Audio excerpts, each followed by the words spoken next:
Hello and welcome back to the NBA DFS Slate Breakdown. To end this week, we got Friday, February 7th here. We're breaking down. We got 6 games on both slates, or on both sites. The 7 p.m. Pacific time game is not on either of the DraftKings or FanDuel slates, thankfully. Now, I'm your host, Tyler Wiemann, at FlatTyler83 on your DFS sites and Twitter. Now, let's dive in. $39.99 per month gets you access to all we do, all the props, all the DFS. You get it all for one low price. You can also use any of our promo offers if you're a new customer to them to get 1 month free. Now, let's get to it. All right, highest owned at the point guard position for FanDuel is Jordan Poole.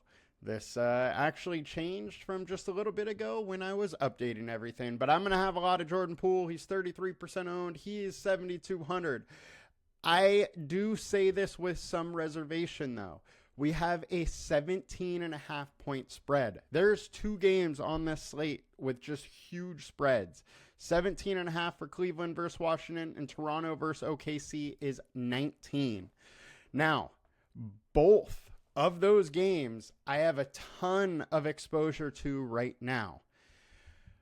I do need to think through this situation a little bit more as far as both these games, and I think how I will play it is that I'm going to, if I'm getting Cleveland guys, or, 2+ Cleveland guys, then I'm going to try and have a Washington guy with it. I'm going to do the same with OKC, I think, and Toronto. Now, both Washington and Toronto could have plenty of guys healthy, so it doesn't necessarily mean that, there's somebody has to play a ton of minutes. These two teams in a blowout could just totally spread the minutes out. So I am very, very cautious with these games right now, or I'm planning to get more cautious throughout the day. But let's dig into it. So Jordan Poole, 7,200. If I'm playing Jordan Poole, I probably want a Cavs on there because Jordan Poole could potentially keep them close through, 3+ quarters. Cavs haven't been playing their best basketball right now. Wizards have won 3 straight. Now, it's versus Minnesota, Charlotte, and Brooklyn, so I wouldn't take too much into that. But at least they're won a few games and on a little bit of a roll, coming in with a little confidence. Jordan Poole obviously has upside. Another aspect of this that I worry about a little bit is we don't know the status of Chris Middleton or Malcolm Brogdon or Marcus Smart now.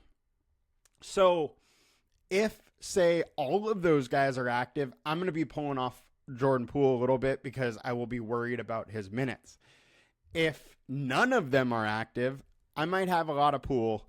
And then I would also probably have a lot. I wouldn't be quite as worried to take Wizards as even in a blowout, some of them will have to get run. So now the one thing in a blowout, I think Jordan Poole would be one of the guys that gets pulled regardless of, how many people they have healthy. If they only have 8, Poole's not going to be closing the game in a blowout. They will have pulled him. So I like Poole, but I am a little cautious. There is definitely downside risk to him. Ty Jerome, 5,300, 21% owned. He's shown his upside a lot over the last couple weeks. I think Mitchell will be in, but Karis LeVert is out, so I think the first one off the bench will be Ty Jerome, and I think there are some minutes to go around for him in this spot, so I'm interested in him. Obviously, got to pay attention to news throughout the day. DeAndre Hunter is also out. But if there's any inkling that he could get a couple extra minutes, I'm definitely going to be playing him. He's averaging 20 over the last 20 games, but 23.3 over the last 5. And that goes with 26.54 fantasy points. So definitely a little bit interested in him in an away game, sets up to 31.4. So a little interested in Ty Jerome. Next, we got Trae Young, 18% owned. He is the first pivot that we want to talk about here. And I'm going to get to some Trey, I think. It's not the easiest spot in the world versus Milwaukee, but not super hard. And Trey has a huge ceiling and been playing pretty well over the last month. I'm going to get to some Trae Young. Not going to go super crazy with him, but he is one of the pay-up options I am interested in. Also, just touch back on Carrington real quick. Bub Carrington. If there is the situation that there's only like 8 guys active, or even if Middleton and, say, Smart are active, I would expect Bub he could possibly still play big minutes in a blowout because he's a rookie and they want to give him some run, get him some experience, all that type of stuff. So Bub, I am not quite as worried about getting a minute crunch in a blowout. Donovan Mitchell, I'm definitely interested in Donovan Mitchell. My one thing here is the only way he's really getting here is if he scores 40 in 3 quarters, or it's a close game and Wizards stay close. So I am interested in him if I have a Wizards, or he's a one-off. But, I think there's a slim path to him being optimal as a one-off. It is literally that they blow him out and he scores 40 and 40 real points in 3 quarters or something like that.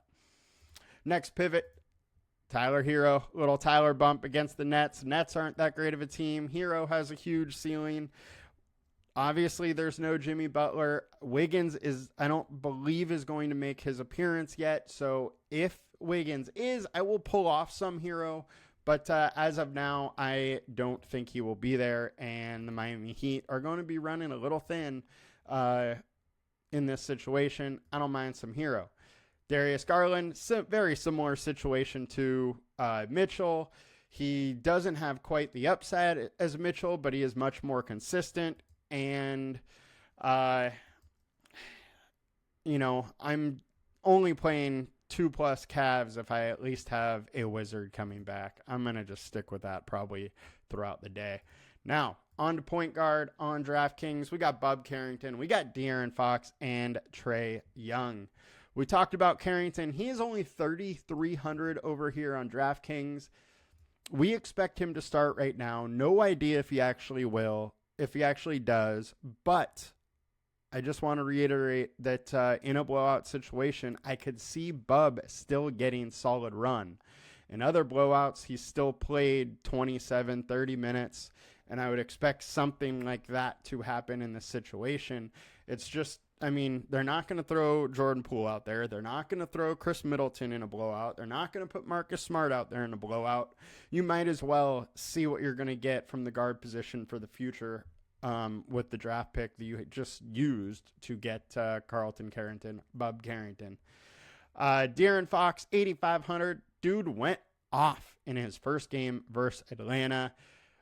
This is another good matchup. Pace is much slower in this game versus the other, but like what you see from the first time out, De'Aaron Fox, and, he doesn't have the weapons around him like he did in Sacramento. Now, the Spurs aren't a bad basketball team at all, but it's him and Wemby running the show. It is, clearly a two-headed monster with Paul, Vassell, and, Barnes out there taking up some usage, but nothing like what DeRozan and Monk and Sabonis would take. So absolutely interested in Fox a little bit, at least at 8,500.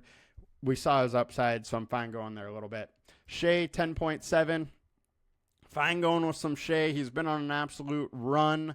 My worry here is just, 19-point spread. There's probably somebody on Toronto that has to be getting it going a little bit for SGA to really pay off. Shooting guard on FanDuel, we got Jordan Poole. We got Jacoby Walter, 4,100, 33% owned. I'm probably going to get some Walter. He is another one that in a blowout, I think he probably still gets some runs. Still played 28 minutes versus Memphis the other night in a blowout. 29 his first start in a closer game. So if that tells us anything, I would say it does lead to the belief that he would keep with solid minutes in a blowout. But 2-game sample sizes are very hard to make any conclusion from. All in all, I don't mind a little bit Walter as a pay down option. Bilal Coulibaly, 6.3K, while he has some upside. And we saw it versus Charlotte and Brooklyn. This is Cleveland Cavaliers, and I would be jumping off a chalk train here in a tough spot for him. Grady Dick, 4,600. Once again, if Toronto is able to keep this game close at all, I think there's huge upside in this game on both sides of the court. Grady Dick is absolutely one that I would be interested in that situation.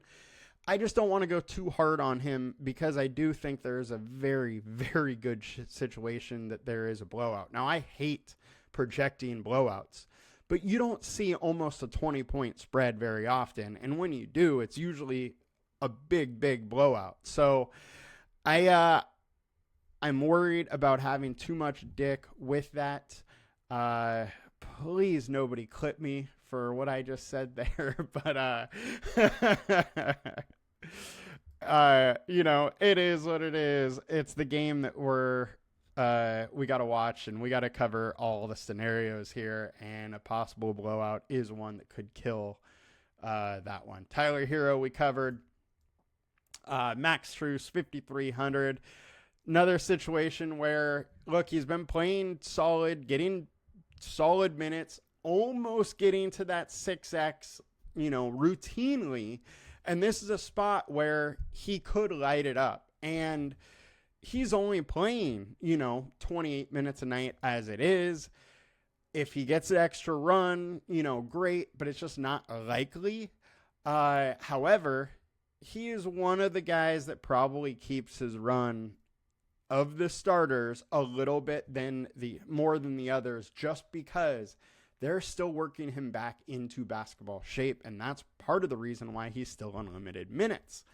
Other thing here, no Levert and no DeAndre Hunter. Those two guys are the ones that would come in for him and take some of those, minutes. So I think there is a little bit more room for him, but still blowout potential here, and they have almost a full team. So I don't think we need to have too much Strus, but he's interesting. Shooting guard on DK, Carrington, Coulibaly, Fox. We covered them all. Small forward on FanDuel. Keyshawn George, 4,600, 31% owned. It's another guy in a blowout situation. I think his minutes are probably fairly safe as far as one of the starters. I think the Wizards are probably going to have about 10 guys, which technically means that they can sit all the starters in a blowout. But I think the young rookie guys, get a little extra run at least. Maybe not, 30 minutes. Maybe it's only 28. But if they're getting run against the second string, there is a little bit of a chance for them to kind of push it a little bit. Garrison Matthews, 3,800, 19% owned. I'm not really getting there. It's just he's cheap, so he's popping in optimizers. As more value comes up, I would expect him to drop. Scotty Barnes, 9K. It's just okay for me. I would just rather pay up on the OKC side probably if I'm going to be playing that game. Miles Bridges, 8,400. I am a little bit interested in Bridges. If they are able to keep this game a little bit close, it's a 10-point spread. Bridges is interesting. Now, LaMelo Ball is questionable. So if he plays, then, Bridges' ceiling is a little lower, but there's still no Miller, and he's going to have a chance to shine still. So I don't mind some Bridges. Dick, we covered.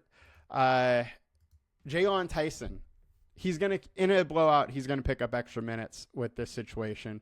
He played 30 the other night versus Miami without Hunter, without Levert, because they just traded him.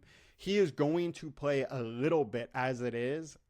And then if he gets, 6, 7, 8 extra minutes, a blowout run, he becomes kind of interesting at 3,800. It is a long shot. I wouldn't, go super hard on it, but it is a scenario. Just make sure if you're playing him that the rest of your lineup kind of goes along with that scenario, or else you're just shooting yourself in the foot. Small forward on DK, George Koulibaly, Barnes, Zachary, Riser. I don't mind having some of him. He's been playing really well lately, getting some minutes, and Hunter's gone. So I would expect him to get a little extra run here in this spot, but it's not a good spot for him. He's cheap, though. Power forward on FanDuel.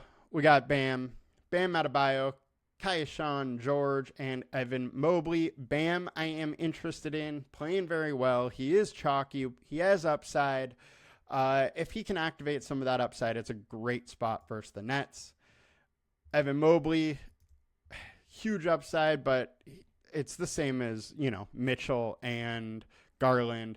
Those guys, even in a blowout, one of them can go off and be optimal, but it's unlikely that 2 or 3 go off and be optimal. And that's really the situation why I want a Washington player if I'm going to play 2+ Cavs. So just to reiterate, that is, I'm fine with 1 as a one-off, but I just don't want to go too hard on those Cavs without a Washington guy. Giannis, 12K, 18% owned.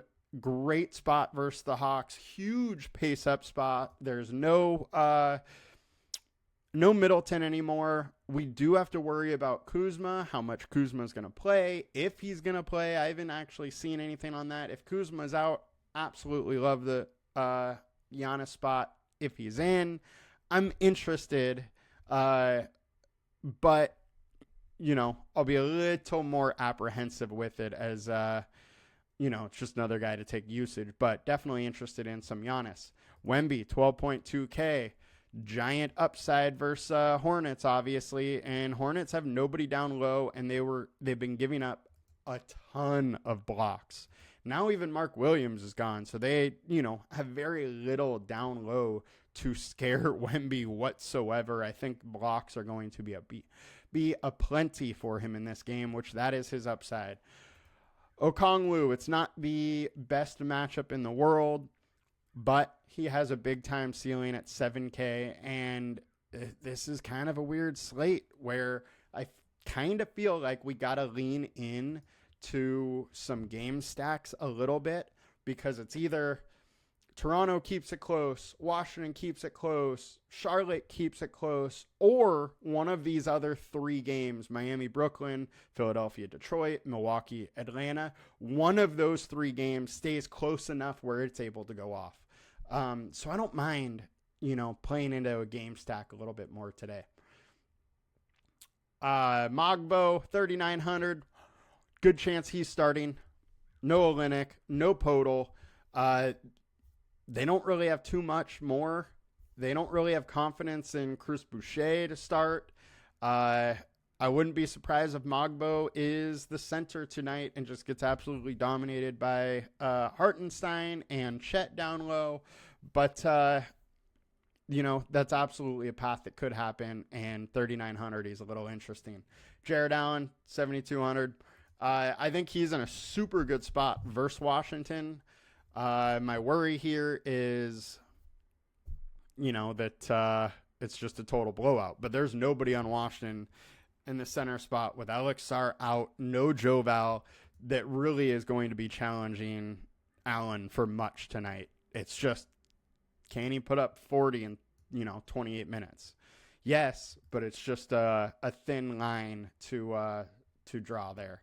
Power forward on DK, George, Giannis, Mogbo, covered them all, so we'll get over to center. Bam Adebayo, Evan Mobley, the 2 high-owned, and then we got Wemby, Okongwu, Mogbo, Jared Allen, and then the one that I can talk about is Khalil Ware at 6,100.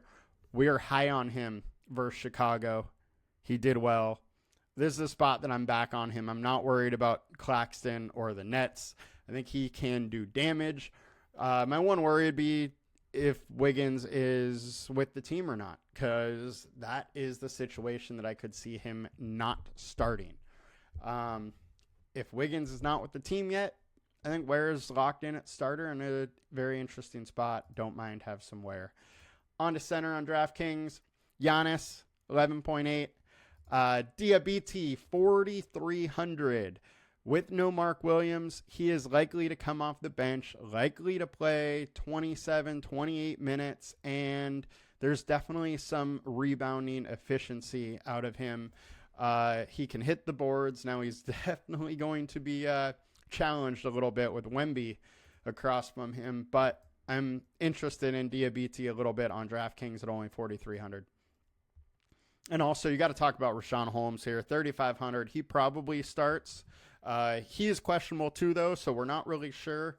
If he's starting at 3,500, it's at least interesting, even versus a Cavs team in a 20-point blowout. So it is what it is. We got a tough slate here and some big decision marks, with this Cleveland spread, with this Toronto and OKC spread. Going to be an interesting night of basketball. I wish you guys the best. Have a great Super Bowl weekend. And we'll see you back here on Monday. Make some money. Peace. Please like, comment, and subscribe. Give us some support. It goes a very long way. Appreciate it, guys.